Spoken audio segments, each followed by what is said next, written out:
Imagine a man walking through a heavy steel door, stepping out into the blinding sunlight for the first time in 27 years. For 10,000 days, his world was a small concrete cell, barely long enough to lie down in. For 10,000 days, he wore the clothes of a prisoner, ate the meager rations of a captive, and was told when to sleep and when to wake. He was stripped of his name and reduced to a number, 46,664. Outside those walls, the world had changed beyond recognition, but inside, the most important transformation had occurred in the silence of his own soul. This man was Nelson Mandela. When he finally walked toward the gates of Victor Verster prison in 1990, the world expected a man filled with resentment. They expected a warrior who would lead a bloody revolution against the system that had stolen his youth. But what they saw was a sovereign of his own emotions. He walked with a dignity that silenced his enemies and a tranquility that healed a nation. His story is a masterclass in the art of letting go. It teaches us that the only way to truly conquer an enemy is to first conquer the hatred within yourself. Mandela's journey into the inner citadel began on Robben Island. It was a brutal place of hard labor in a lime quarry. The blinding white dust from the stone permanent damaged his eyes, and the guards were often cruel. He was allowed only one visitor and 2 letters a year. He lost his mother while in prison. He lost his eldest son in a car accident, and he was forbidden from attending their funerals. Most people would have let this suffering turn into a hard, cold knot of bitterness. But Mandela realized that if he allowed himself to hate, he was giving his captors control over his internal world. He decided that while they could imprison his body, they would never own his mind. He practiced a form of discipline that was both intellectual and spiritual. He decided to learn the language of his oppressors, Afrikaans. He wanted to understand their history, their poetry, and their fears. He realized that the guards were also prisoners of a narrow ideology and fear. This was a profound act of empathy.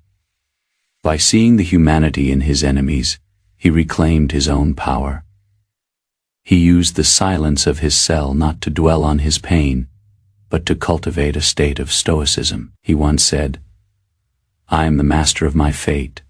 I am the captain of my soul." These were not just words, they were the blueprint for his survival. The most famous moment of Mandela's life happened as he approached the prison gates on his final day. He later wrote, "As I walked out the door toward the gate that would lead to my freedom, I knew if I didn't leave my bitterness and hatred behind, I would still be in prison." This is the ultimate epiphany of letting go. He understood that resentment is like drinking poison and hoping it will kill your enemies. It only destroys the vessel that holds it. To be truly free, he had to release the past. He had to choose healing over revenge. When he became the president of South Africa, he didn't seek to punish those who had imprisoned him. Instead, he invited his former jailer to his inauguration as a guest of honor. He practiced the art of reconciliation with a Zen-like calmness. He understood that a nation cannot be built on the foundation of blood. He used his mastery over his own emotions to guide an entire people away from the abyss of civil war. He showed us that fortitude is not found in the strength of your fist, but in the width of your heart. In our modern lives, we often find ourselves in prisons of our own making. We are imprisoned by a betrayal from years ago, by an insult from a colleague, or by the shadow of a past failure. We carry our black dogs of anger and anxiety everywhere we go. We feel like victims of our circumstances, waiting for the world to apologize to us before we allow ourselves to move on. But Nelson Mandela's 27 years of silence tell a different story. They tell us that freedom is an internal decision. You do not need to wait for your circumstances to change to be free. You only need to change your perspective. To find your own mastery today, you must identify your jailers. Who are the people you are still holding a grudge against? What are the events you refuse to let go of? Realize that by holding on to that anger, you are remaining in the cell. Practice the art of observation. Look at your pain without being consumed by it. Understand that forgiveness is not about the other person. It is about your own sanctuary. It is the act of reclaiming your sovereignty. Take a deep breath. Look at the walls of your own mind. Realize that the door is already unlocked.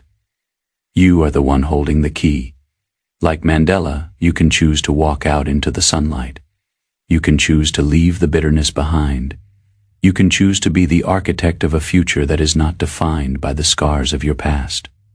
Be the master of your fate. Be the captain of your soul. Find the silence within the noise, and let your capacity for grace be your greatest victory. Stand tall in your freedom, and walk forward with a heart that has learned to forgive the unforgivable.